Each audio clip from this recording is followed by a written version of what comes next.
আসন কেন্দ্রিক রাজনৈতিক আর সাংগঠনিক স্ট্রাকচার দুইটা ফুলি ভিন্ন জিনিস। সংগঠন এটা প্রতি তার আদর্শ বেসিস, কিন্তু ইলেকশন যেটা বাংলাদেশের এটা ফরম্যাটটা ফুলি ভিন্ন এতে হয়। সেখানে হলো সিভিল সোসাইটি ম্যানেজ করা থাকে, বিভিন্ন স্টেক হোল্ডার থাকে, আর একটা কনস্টিটিউয়েন্সির যিনি থাকে উনি হলেন জনপ্রিয় নেতা হতে হয়। যারা সাংগঠনিক কর্মদক্ষতা গুছায় তারা অনেক সময় জনপ্রিয় নাও হতে পারে, তার সাংগঠনিক স্কিল থাকতে পারে। আর কোনো আসনে যিনি জয়ী হন তার ওই মেন্টালিটি থাকতে হয় উনি সবাইকে ওন করবেন। ওইখানে হিন্দু থাকুক, বৌদ্ধিস্ট থাকুক, মানে জামায়াত ইসলামী থাকুক, বিএনপি থাকুক, সবাইকে ওন করার যা ক্যাপাসিটি আছে সেই কিন্তু সংসদে এরকম প্রার্থী যেতে আপনাদের পারবে। হাতে আছে বলছেন? অবশ্যই আমাদের হাতে আছে, না হলে তো আমরা ইলেকশনে কন্টেস্ট করতাম না। সেকেন্ড বিষয় হলো আমরা যখন এই গণঅভ্যুত্থানে আমরা শুরু করেছিলাম তখন কিন্তু আমরা পিসফুল একটা মুভমেন্টে ছিলাম। কিন্তু সরকার যখন আমাদের প্রতি ভায়োলেন্ট হয়েছে তখন কিন্তু সবাই নিজেদের সেই আন্দোলনে নিজেদেরকে প্রটেক্ট করার চেষ্টা করেছে। কিন্তু পরবর্তীতে দেখেন আমরা কিন্তু একটা গণতান্ত্রিক প্রক্রিয়ার মধ্যে দিয়ে যাচ্ছি। গণতান্ত্রিক প্রক্রিয়া যদি আমরা যেতে হয় তাহলে পার্লামেন্টারে অবশ্যই আমাদেরকে অংশগ্রহণ করতে হবে।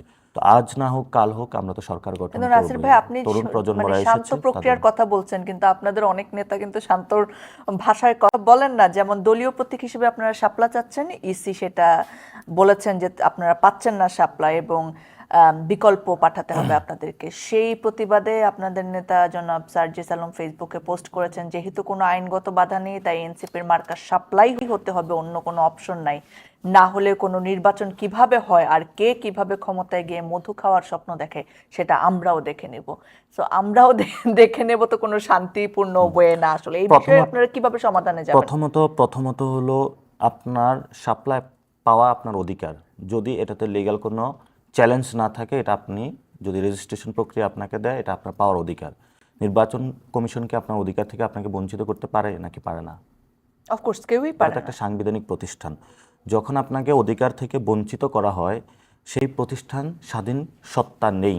সেই প্রতিষ্ঠানে যিনি চিফ ইলেকশন কমিশনার রয়েছেন উনি ওই সাংবিধানিক প্রতিষ্ঠানে থেকে যে মান মর্যাদা ওই জায়গাটা নেই। ফলত আমরা এটা মনে করতেছি একটা দলীয় অফিস হয়ে গিয়েছে। দলীয় অফিস যদি ইসিকে বানানো হয় তাহলে সেই ইসিকে আমরা যে ছাড় দিব এটা আমরা মনে করি না। আমরা মনে করি সাংবিধানিক প্রতিষ্ঠান, রাষ্ট্রীয় প্রতিষ্ঠানের প্রতি আমরা সম্মান রাখবো, কিন্তু রাষ্ট্রীয় প্রতিষ্ঠানকে যখন দলীয় অফিসে পরিণত করবো সেটার সম্মান আমরা হলো চ্যালেঞ্জের মুখে ফেলবো।